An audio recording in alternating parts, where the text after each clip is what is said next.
അച്ഛൻ പോയെങ്കിലും അച്ഛൻ്റെ സ്വപ്നങ്ങൾക്ക് പിന്നാലെയായിരുന്നു കലാഭവൻ മണിയുടെ ഭാര്യയും മകളും. മകളൊരു ഡോക്ടറാകണം, അവൾ പഠിച്ചിറങ്ങുമ്പോഴേക്കും സ്വന്തമായി ഒരു ആശുപത്രി തുടങ്ങണം, ചാലക്കുടിയിലെ പാവപ്പെട്ടവർക്ക് അവിടെ ചികിത്സ നൽകണം എന്നതൊക്കെയായിരുന്നു അദ്ദേഹത്തിൻ്റെ ആഗ്രഹം.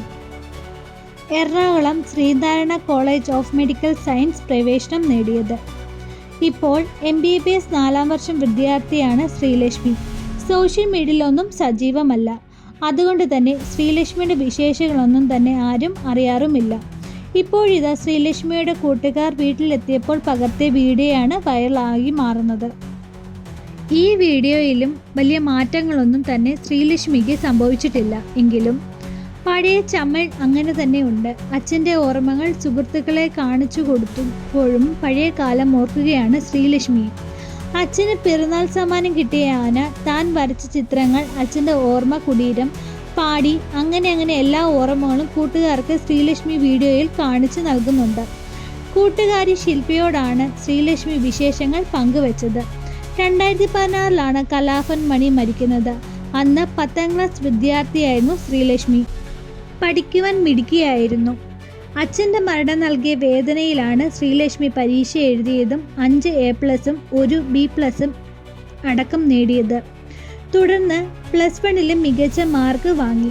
കലാഭവൻ മണിയുടെ ഏറ്റവും വലിയ ആഗ്രഹം മകളെ ഒരു ഡോക്ടറാക്കണം എന്നതായിരുന്നു. അങ്ങനെ ശ്രീലക്ഷ്മി എൻട്രൻസ് പരീക്ഷ നടത്തി ശ്രീലക്ഷ്മി MBBS പ്രവേശനം നേടിയത്.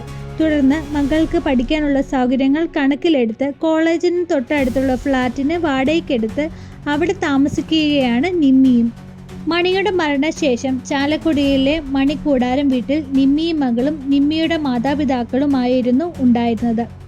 നിമ്മിയും ശ്രീലക്ഷ്മി എറണാകുളത്തേക്ക് മാറിയതോടെ മാതാപിതാക്കൾ നിമ്മിയുടെ സഹോദരിയും വീട്ടിലാണിപ്പോൾ കഴിയുന്നത്.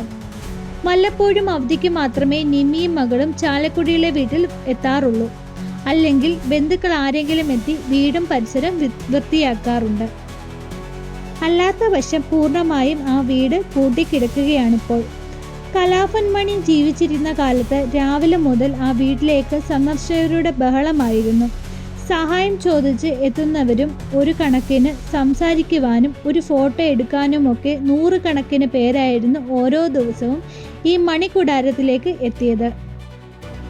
എന്നാൽ മണിയുടെ മരണശേഷം അതിനൊക്കെ അവസാനമാകുമെന്ന് കരുതിയവർക്ക് തെറ്റി.